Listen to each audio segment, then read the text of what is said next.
Hey there, everybody. As soon as I see if some people are here, I'll say everybody. Well, I'll say everybody now, but I don't know if there's anybody here. I guess I'll find out here in a moment or so. Might as well run my mouth about something because I don't know if anybody's here yet. But of course I do. Hey, what's up, Chris? How you doing? No worries, my friend. No worries. No worries. No worries.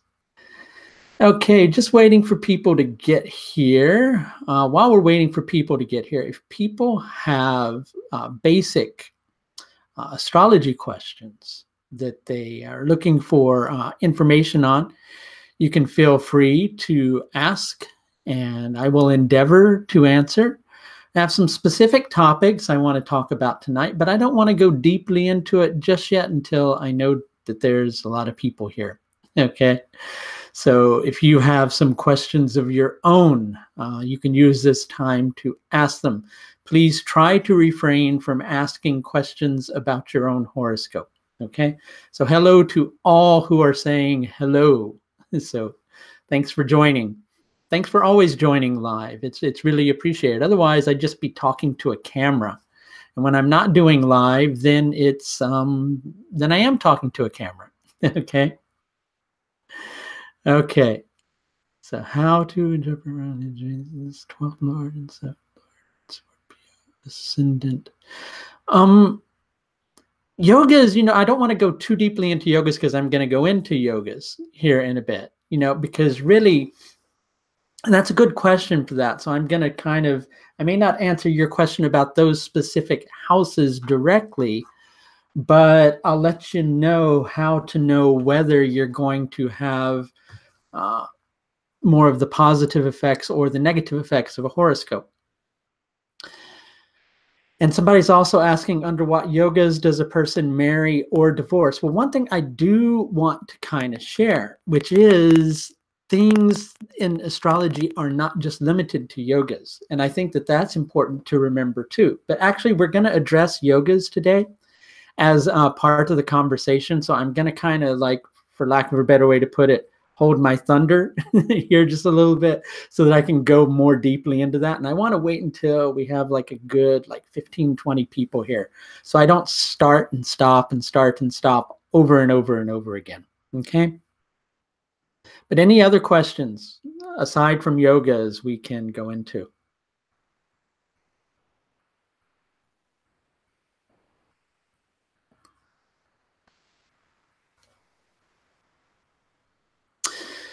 What are the main significations of Saturn Mahadasha? Well, one way to understand that, I find that a lot of times people don't get the simplicity of astrology because the planets are personalities, right?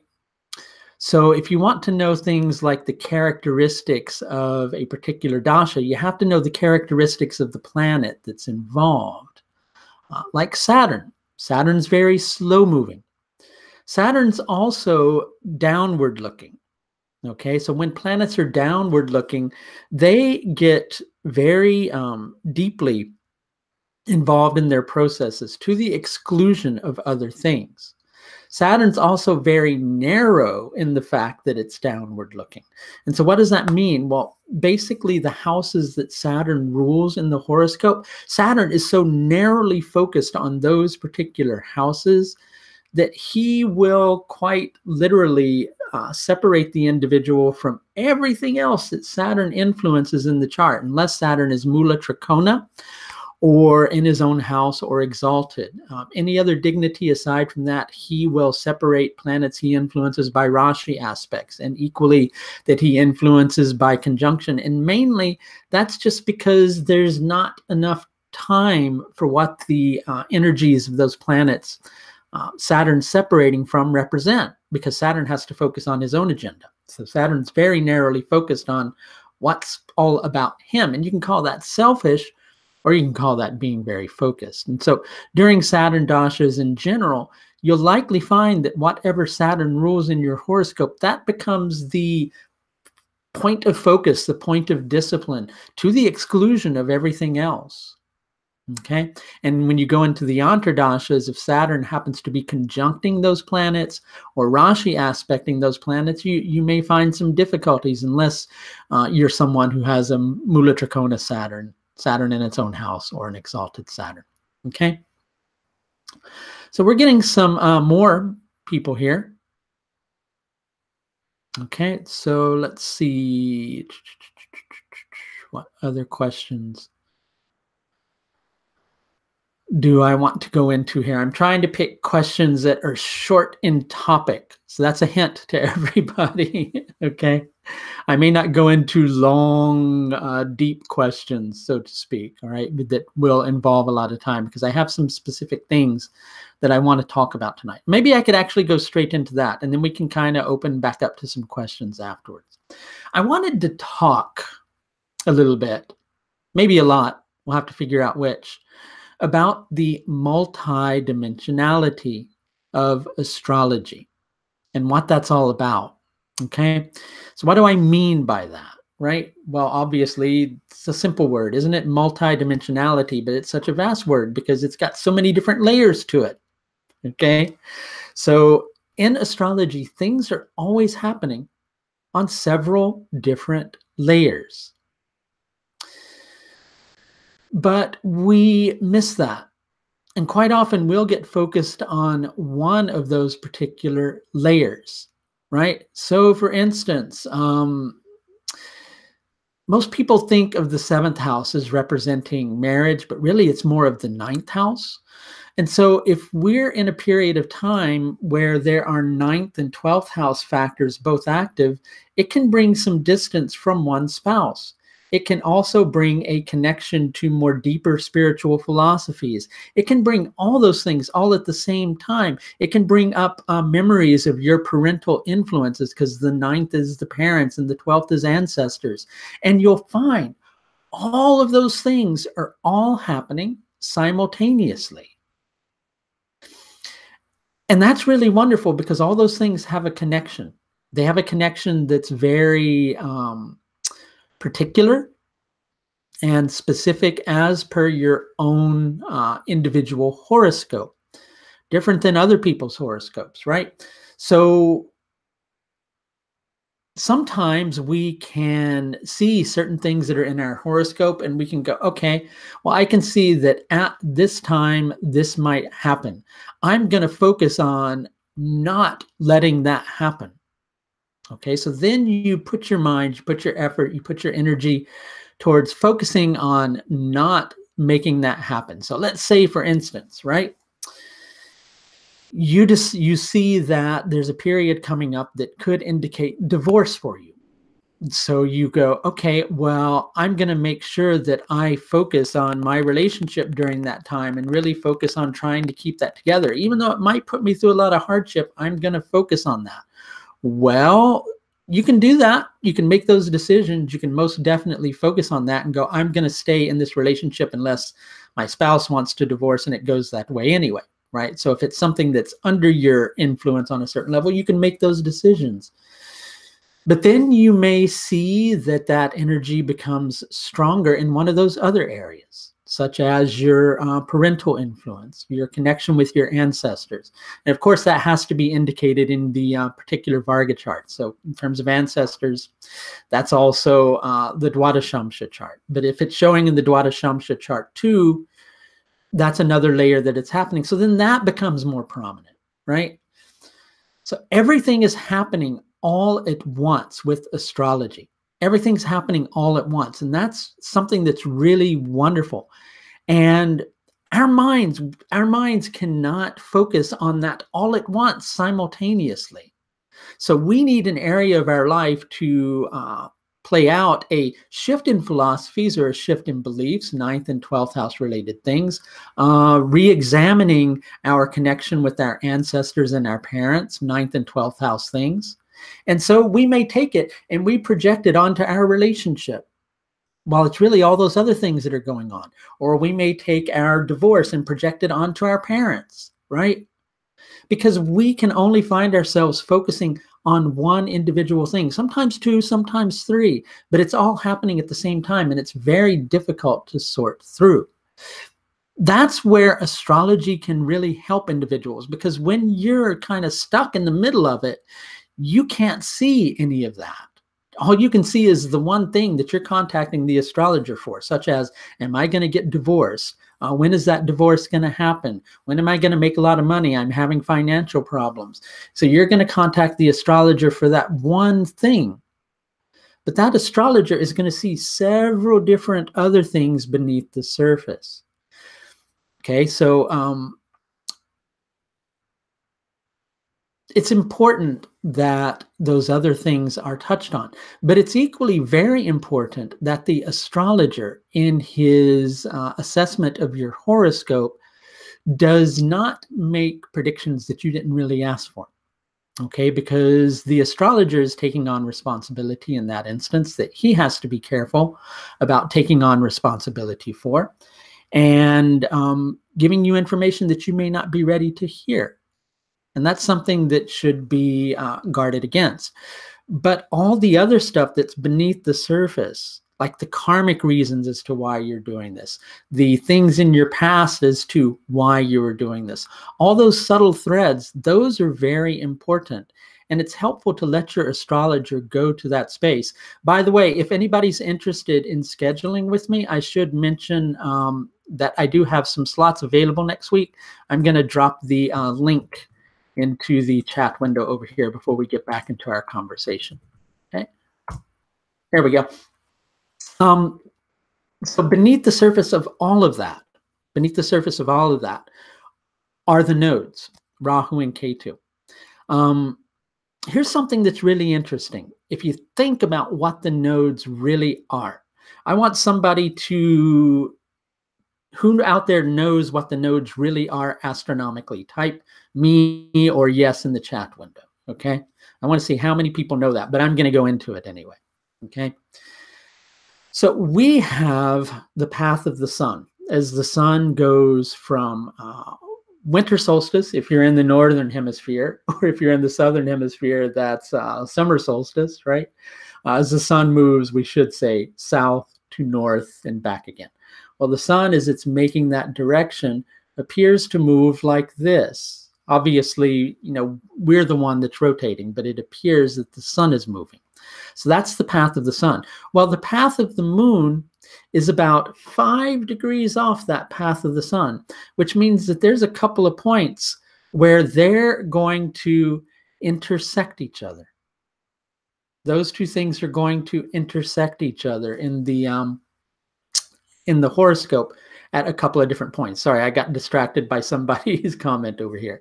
Where the sun and the moon cross each other's path when the moon is going north, that's the north node. When the moon crosses the path of the sun as it's going south, that's the south node, or Ketu. But think about that a little more deeply, because what does the sun represent philosophically? It represents the Atman. The soul, the Atman's the soul of everything, for those of you who don't know what the Atman is. But the Atman is also a part of us, and so that relates equally to the soul within ourselves. And then there is Manas, or the sensory mind, which is represented by the moon. So what the nodes represent is where our Manas, or our sensory mind, crosses the path of our soul, how we're perceiving things and the actuality of those specific things. That's what the nodes represent. And so the nodes are very vital in your chart. They kind of focus as a secondary ascendant and descendant, right? Like you have your first and seventh house. Well, you also have the south and the north node. They're like an ascendant and a descendant of your karma. And interestingly enough, you'll see by planetary aspect that every planet is pretty much going to either be conjuncting one of the nodes or planetary aspecting at least one of the nodes, many times both.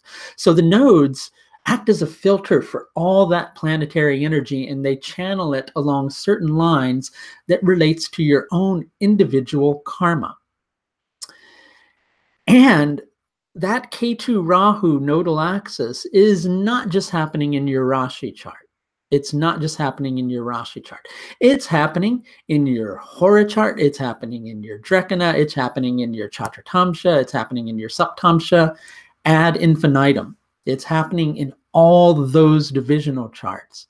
So we can look at the Rashi chart and we can look at the D60 chart and have a deep understanding of your main karmic trajectory. And those two charts really excel for that. But when there are specific things, you can also go look at those nodes in all those other individual charts. Now, that doesn't take away the multidimensionality of astrology because the nodes themselves are multidimensional. But what it does help you with is it narrows that focus. So you get a clear understanding of what the main trajectory of your karma is in all those individual horoscopes. So the nodes should never be neglected in a reading. Even if an astrologer is answering a very specific predictive question for you, he should understand the nodes because he needs to understand the karma. He needs to understand where you're stuck. He needs to understand the direction that you need to take in order to get yourself unstuck. All those things are very important. Sadly, I think that a lot of times people tend to focus only on what is going to happen. And astrologers do that too, I think, when in reality, we always need to understand why is this happening? If it's something I want or if it's something that I don't want, why is it happening? Really, on a certain level, I think that that's what astrology is really all about.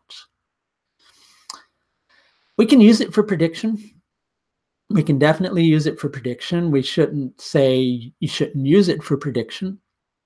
But where are you going to get the most from astrology? Are you going to get the most from astrology from prediction? Or are you going to get the most from astrology in terms of self-understanding? Sometimes we have to answer a burning question first, a predictive question, so that we can clear our mind a little bit, so that we can get beneath the surface and see a little bit more of what's going on. But it's always important to address those root issues. So astrology is very important. So I also wanted to talk today about yogas, because yogas, people tend to, when you see planetary yogas, and this kind of ties in with this conversation, when we see planetary yogas, we think that what that refers to is unions of certain planets. And yes, that's one meaning of it. But basically what the yogas do is they yoke us to the fruits of our karmas. So they're very important things too.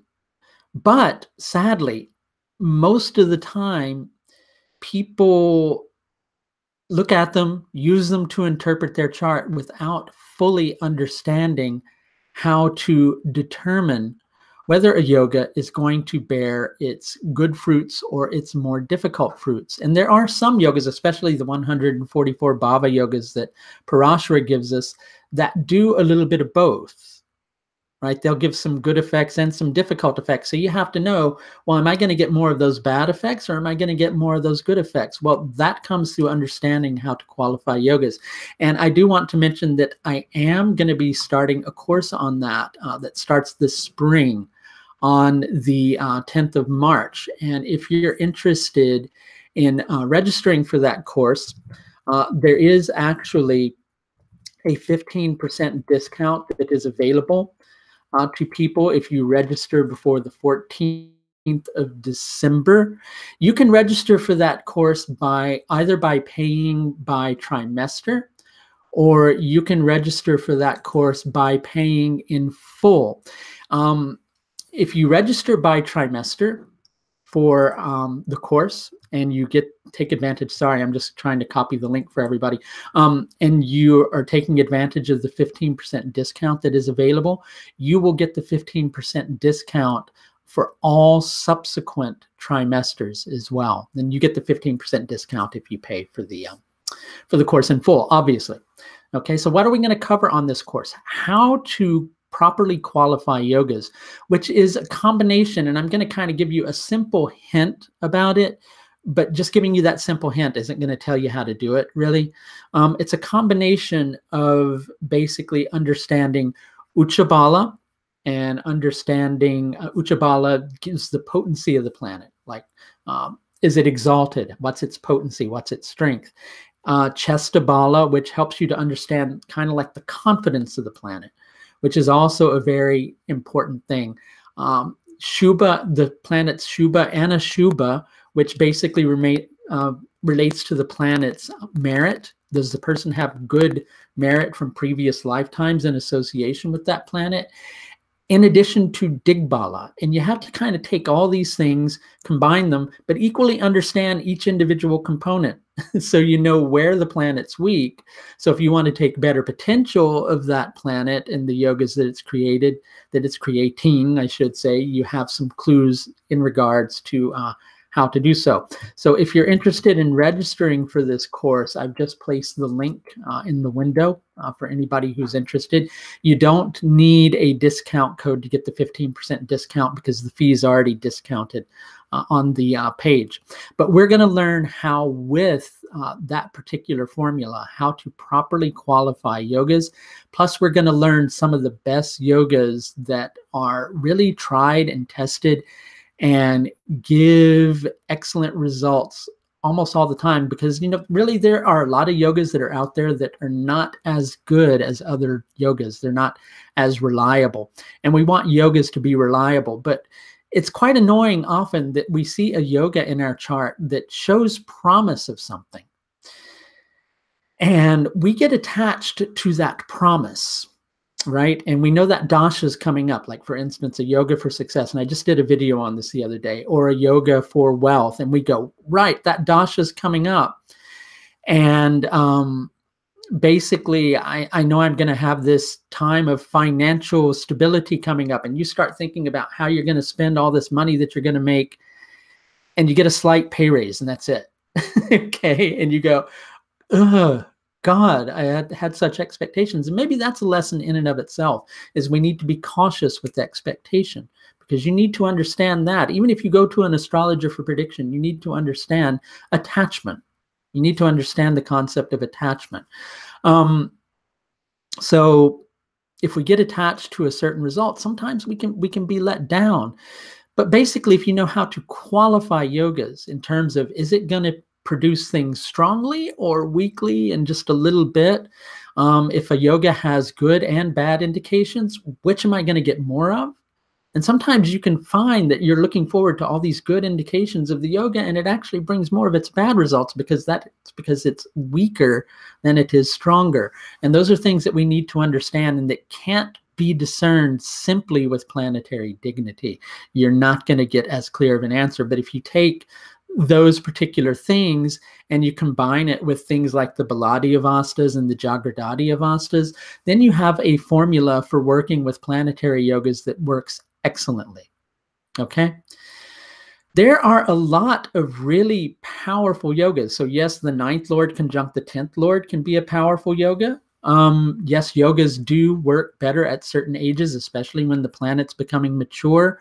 But if you rely just upon that, it's a choice between going, do I want 50-50 accuracy, or would I rather have 80-20 accuracy? And I think if you think about it, you probably want the 80-20 accuracy rather than the 50-50 accuracy. Sure, it takes a lot more work to get that 80-20 accuracy, but you'll be happier with the results. So I'm going to give you the link to that page. And again, up until the 14th of December, you can register for that course and get 15% off the course fee. Okay? So we can take some questions here for a bit. I think I'm going to pause for a drink. I got like kind of going and just ran my mouth for a really long time.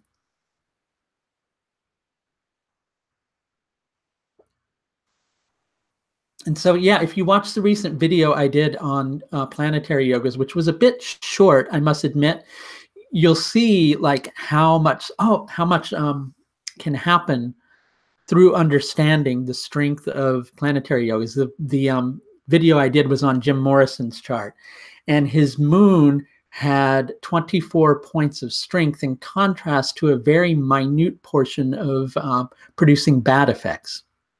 And his moon was active, pardon me, when his band, The Doors, broke the scene and became more successful. But something else that's interesting too that I wanted to touch on is that if you're in a nodal dasha, the nodes can produce the yogas of their dispositors. And that's something that's really powerful too, because you get the fruit of the yoga, but you also get the karmic understanding as to why that's happening on a deeper level. Okay. What do I think about the dance between two inimical planets conjunct, such as Saturn and the Sun? Well, I think that depends on if they're doing the tango, if they're doing the cha-cha-cha, if they're break dancing. I know that's not what you mean. It sounded really funny. It's going to be very confusing, right? So let's touch on that. Especially Sun and Saturn, because they're enemies to each other. Sun and Saturn starve each other, okay? And that's something called a Lajatati Avasta, chapter 45 of Brihat Parashara Hora Shastra, right? So basically, when the Sun starves Saturn, what happens? Well, Saturn's focus is narrowly upon something. And the Sun comes in and goes, I'm inspired by this. I want to focus on this. I want to sacrifice everything for the sake of this. Saturn loses his focus and he loses his discipline. Also, the Sun's sense of honor makes it so that Saturn can't be determined enough to achieve what it is that he needs to achieve. Saturn will simultaneously starve the Sun. So what is the Sun about? The Sun is exuberant. The Sun is strong. The Sun shines all the time. So if you've got a strong Sun and you've got a Saturn that's starving the Sun, well, some depressing energy, not being able to see the bigger picture at the expense of the smaller picture, all those things begin to happen. And so it's a combination of all those things. But you see, the thing is most people, because we like to do prediction, and prediction's really good, but if you understand psychologically what's going on behind the scenes, you get the prediction a lot better too. Okay, so it's important to understand like all the different interactions those planets are having. And that's why I wanted to bring up the subject of multidimensionality in astrology. There are simultaneously so many different things going on. You can narrow that focus on that one specific thing, like, am I going to get married? How are my finances going to do? All those things. But really, you should understand the whole picture as to why that's going on, how you can help yourself or help your client in order to deal with those issues, okay? Okay, so let me explain something to somebody, and this is not a criticism, but it's more an explanation, okay? Rahu and Moon in Bharani Nakshatra in 6th house for Scorpio Lagna, Mars plus Venus in 10th house, how would be the results? Your horoscope is so much more than your Rashi chart. I don't know the degree of any of those planets. I don't know the dignity of those planets. I don't know how strong your Bharani, how strong Venus is. I don't know any of those things. So am I going to come out and give you a prediction just based upon that simple assessment? If I do, I don't respect my position as an astrologer. Because if I come out and give you something that's going to be just a vast generalization based on just those factors, I'm courting a greater level of inaccuracy. As an astrologer, my accuracy is very important to me. Number one, it ensures my future income. So that's part of it. I'm not going to lie about that. It ensures my future income. In addition to that, I take my work seriously. I don't want to tell you something that, pardon the language, that's half-assed, because then I'm going to be half-assed. So I'd rather not do that. So quite often we can think that astrologers are being cruel when they want to charge for their services, this, that, and the other thing. But remember, an astrologer has a job to do too. An astrologer has a family to feed as well. So those are all sides of it too. But in addition to that, the astrologer, if they're going to look at your chart seriously, is going to be putting a lot of energy, effort, and attention into your individual horoscope. If they're just going to take a casual glance at it, is that really an astrologer that you want to go to?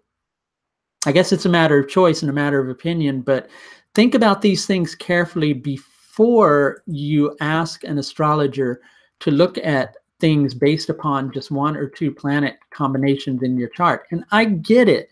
I get it. You know, we have the astrologer at our disposal. We have somebody who can tell us something, and we want to take advantage of that time. But an astrologer who thinks that they're going to be giving you information, like deep information on that, is not likely going to be able to do that, right? So you need to consider that. So it's best to not ask for things like that, in my opinion. Okay. You can, you know, if you're interested in how planets behave in certain things, general information can be given on planetary behavior. But if you go away with that information and you think that that's like a cast in iron prediction for you, then the astrologer has done you a disservice, and you've done yourself a disservice by asking that question. Okay. So thus ends the Porta Pulpit sermon for the day. Okay. So anybody who is interested in scheduling with me, by the way, if you do want to schedule a consultation, you can do so at the link that appears below in the video, or the one that I'm going to type in now into the window over here. So let's look at some other questions that people might have. Okay, so keep in mind, if you're asking questions about your own chart, I'm probably not going to answer them. Let's talk about this whole concept of exalted planets being retrograde. You know, you'll hear a lot of people say if a planet's exalted and it's retrograde, it's going to act like a debilitated planet. Or if a debilitated planet is retrograde, it's going to act like an exalted planet. No, an exalted planet is an exalted planet. A debilitated planet is a debilitated planet. A retrograde planet is a retrograde planet. Retrograde planets are not always bad. Okay, and I know I say this every single time. We need to get out of the mode of thinking of good planet, oh, good planet, bad planet, right? We need to get out of that thinking. The planets are never bad. All the planets are good. Challenges are good. Difficulties are good. Going through things that strengthen you, they're good. Going through the crappiest experience in your whole life, that's enlightening to you. And that too is your prosperity. Never forget that. Never forget that. So to always go good planet, bad planet, we really need to kind of get out of that mode of thinking. When a planet is retrograde, its chestabala is very strong. It creates a very confident planet. That planet is internalized. Think about that. That planet is internalized. You're reviewing that planet. That's how that's going to create the confidence that's there.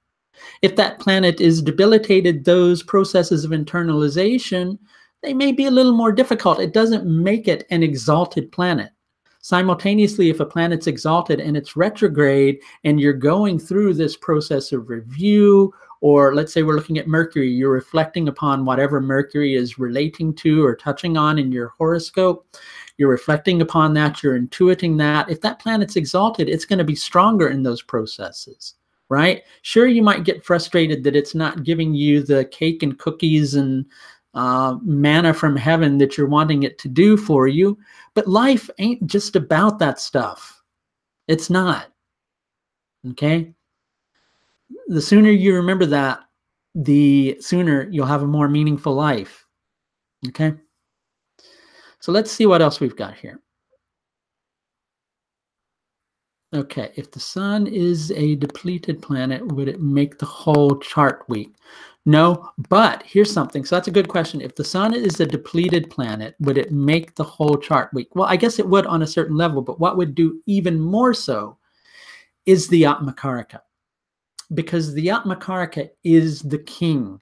And the sun's the king on a certain level too. He's the natural Atmakaraka, but more specifically, your Jaimini Atmakaraka, if that is weak, if it's afflicted in your Navamsha chart and it's equally afflicted in the Rashi chart, that brings down the strength of the whole horoscope. It means the individual has more challenges in their life.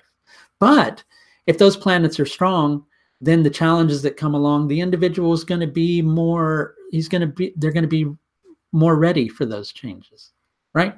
Okay. Let's see some other questions.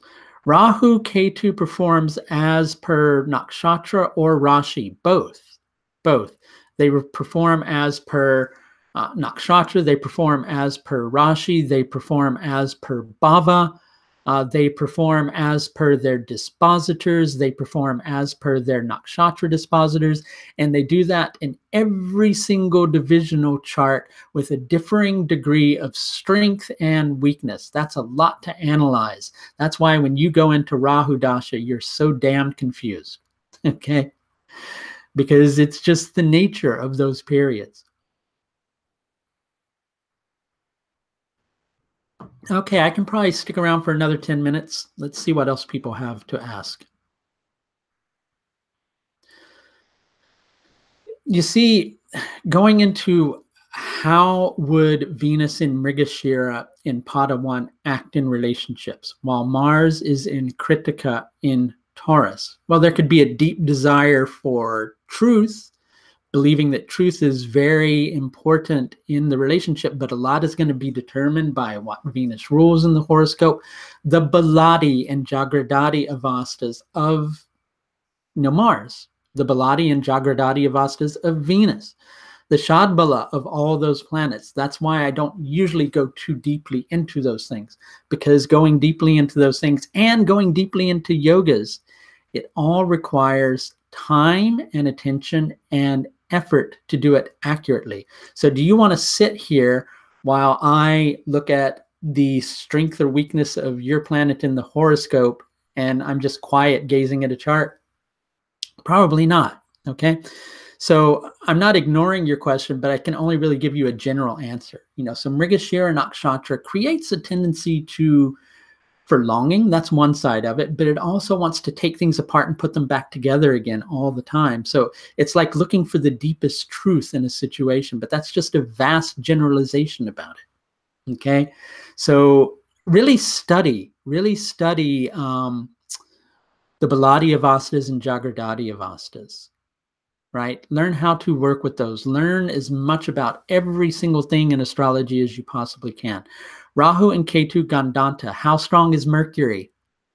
That's the point that gets missed in this, right? How is Mercury in that horoscope? Gandanta effects are not always prominent. Brigu Bindu in ascendant, is this bad? Yes, you should tell Brigu Bindu that it's bad and tell it to leave your ascendant. I'm just joking. Okay. No, nothing is inherently bad in a horoscope, right? There can be weaknesses in a horoscope. Nothing is inherently bad, okay? Okay, so when you look at your chart, don't get so frightened. Okay, learn about it. Want to develop a desire to explore. But when you're first learning astrology, don't become attached to things that you think you're predicting through your own horoscope, because you're just learning astrology. You're just learning astrology. Really, I don't recommend people look at their own charts until intensively, I should say, until several years down the road. If you want to look at your own chart for self-understanding, that's another thing. How about a Nietzsche Banga planet? Is it still debilitated? Nietzsche Banga planets are still debilitated. They may produce some strength from having their debility, quote unquote, canceled out, but it's not really canceled out. There will still be some level of debility. What is debility on one level, right? Debility is also a deep tadi avasta, which the deep tadi avasta for a debilitated planet means low. So when that dasha comes around, whatever that planet rules, however it's going about trying to fulfill the energy of what its responsibilities are, it's going to feel low about that. It may be successful, hence the Nietzsche Banga. It may be successful, it may be strong in doing that, because that pissed off energy of feeling so low helps the individual to develop the strength in order to deal with the problem. But it doesn't mean that the planet's not still debilitated, okay? And that's what you got to understand. It doesn't make Nietzsche Banga inaccurate, but it's an incomplete picture to just focus on concrete results from planets.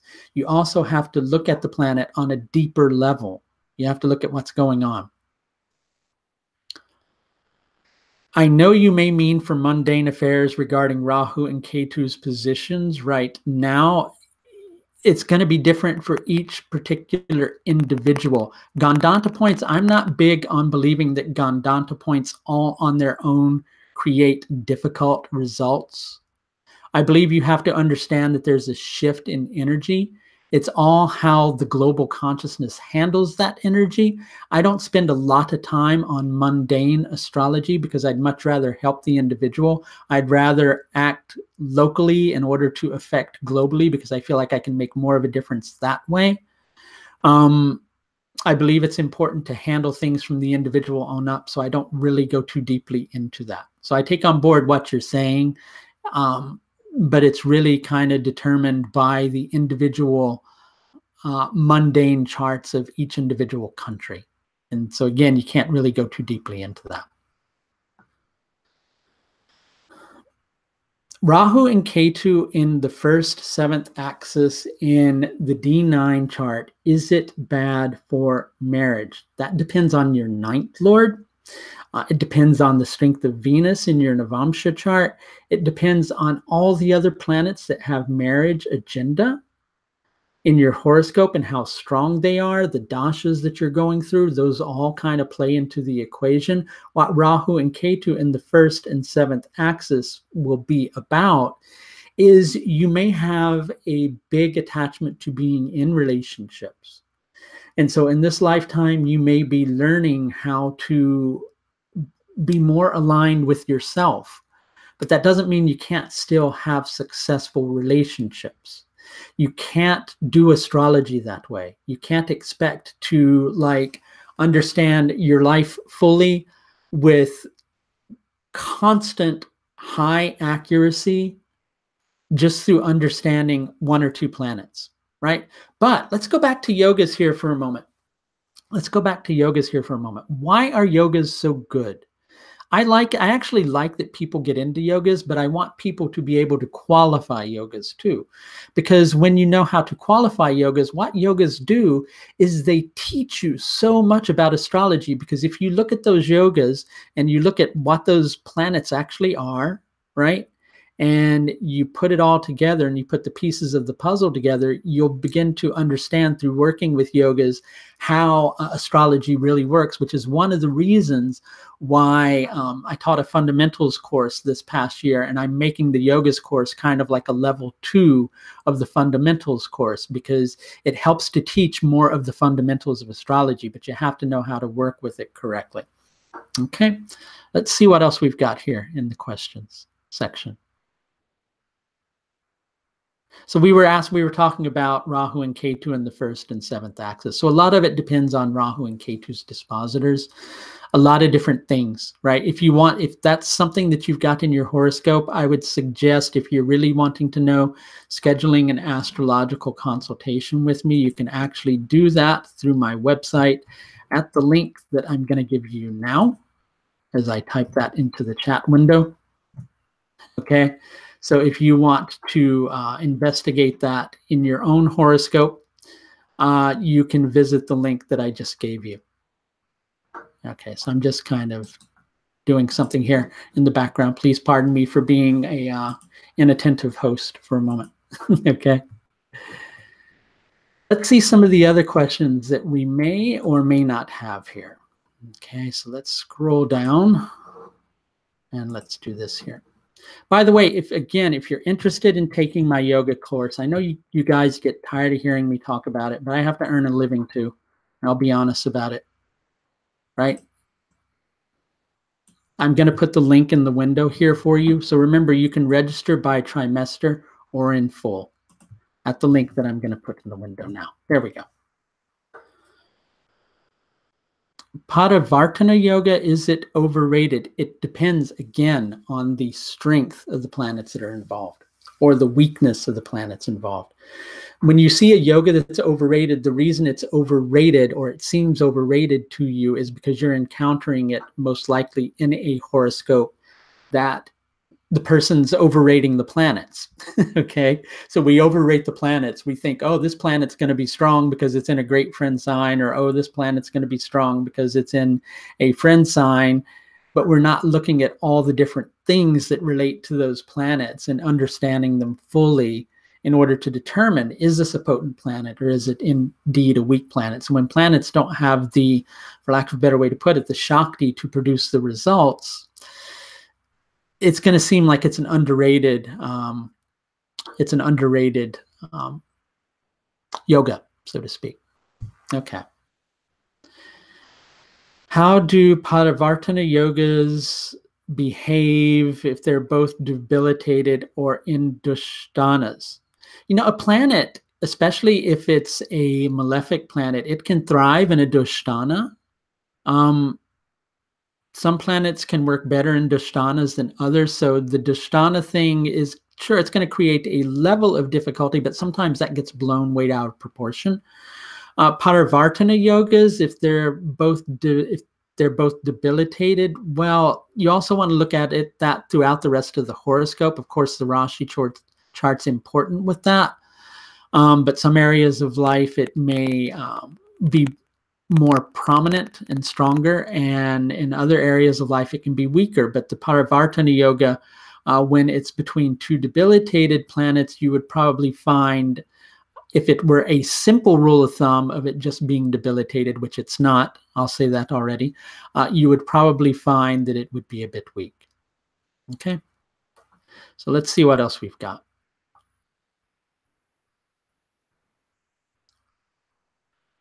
So, okay, so let's take your question about Lagna and Anuradha while Saturn is in Uttara Bhadrapada. Okay, we'll think about Anuradha.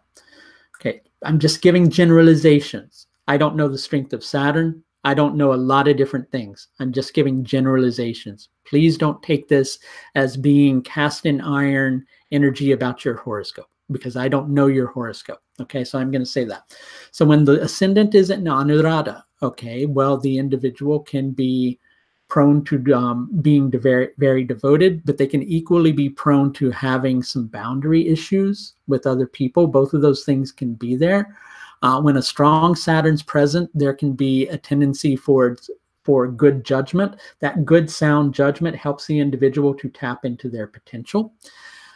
So basically, if you have Saturn, the dispositor of Anuradha and Uttara Bhadrapada, there can be deep devotion to humanity, because Uttara Bhadrapada has a humanitarian streak to it. The person can be very passionate about those things. Equally, if the person has boundary issues and there's a weak Saturn, then they may have some deep and difficult truths revealed to them through their ignorance. It just kind of can come back and slap them in their face and go, okay, well, I wasn't really expecting this. So all of those things can be potentials, but they're just potentials. The actuality is determined by the remainder of your horoscope. Okay.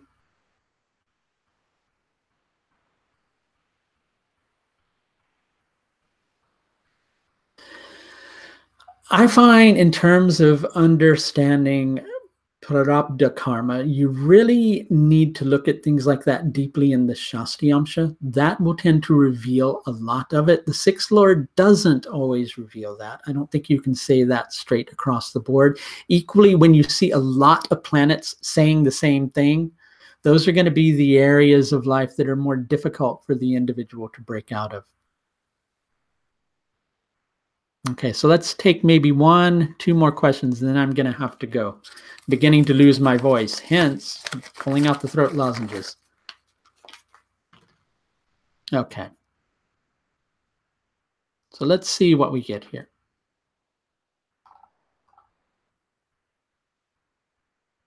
Oh, my pleasure. Somebody's saying thank you. So thank you for saying thank you.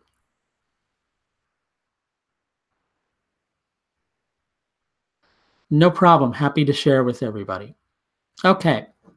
So I am going to put the link for my services page over here in the window. So if you want to schedule a consultation with me, I do offer several different levels of service, everything from a 1-question service all the way up to the intensive consultations, as well as coaching packages for people who want to do deep work, right?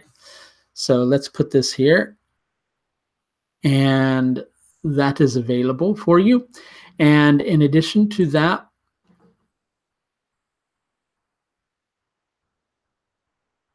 here is the link to the yoga course. This yoga course, you get a 15% discount, but you have to register before the 14th of December.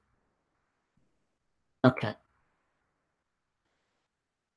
How should you look at Atmakaraka Mahadasha? Well, the individual is going to be going through a very deep period of self-development. That's the easiest thing to understand. Is the consultation done through video chat? The consultation is done through video. The consultation is recorded as we're talking, as I'm sharing your chart with you. It will save as a video on your computer when we're done talking, as long as you're connecting on your computer. If you're on your iPhone or if you're on your tablet, I have to record for you and then upload it later. But yes, it is all recorded. So with the intensive consultation, basically, if somebody's asking only 2 questions, if you're relating to the intensive consultation, which I'm not sure if you are, maybe you're saying that I only answered 2 of your questions. I don't know. But basically, the intensive consultation only has 2 questions for a very specific reason. The karmic analysis takes a lot of time in the consultation, and it equally takes a lot of preparation time. So a lot of times people think of their consultation in regards to the amount of time the astrologer is talking to you. But when I'm with a client, I'm not just reading their chart on the spot. I've done a lot of preparation prior to that consultation. So generally, after we talk about the karmic analysis, there's really only time to talk about 2 of your questions, because it's just a limitation of how long we can really talk, right? Okay. So let's see what else we've got going on here. So yeah, that's Chris, that's why only 2 questions, because really the karmic analysis is like a good 45 minutes. I also like to leave time for the individual to speak things back to me, because when you're going into talking about somebody's karma, basically you're stirring up a lot of stuff for them. So obviously people will want to talk about things. And so we have to allow time for that. And in addition to that, I have to allow time for giving you planetary recommendations in terms of dealing with that karma. And that's why there's generally only time for 2 of those questions. But I'm not just like looking at your chart on the spot and reading it. Basically, what I'm doing is doing a lot of preparation prior to that. How about the 6-month coaching package? 6-month coaching package gives you a 90-minute consultation per month. It equally, if you're going through crisis, it gives you the opportunity to connect with me and ask specific questions as it relates to your own horoscope. I'm sorry, I'm getting distracted by people's questions as I'm talking. Right. So let's see. Okay. So basically the 6-month coaching package allows us to do deep work together.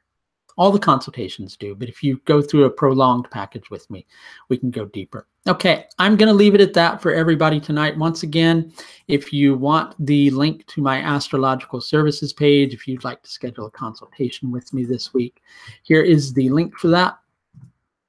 If you would like to register for the yogas course, here's the link for that. Okay. Great, everybody. Thanks for joining me today. I'll see everybody next time. As always, please do take the very best care of yourself and take it easy and take it light. Bye now.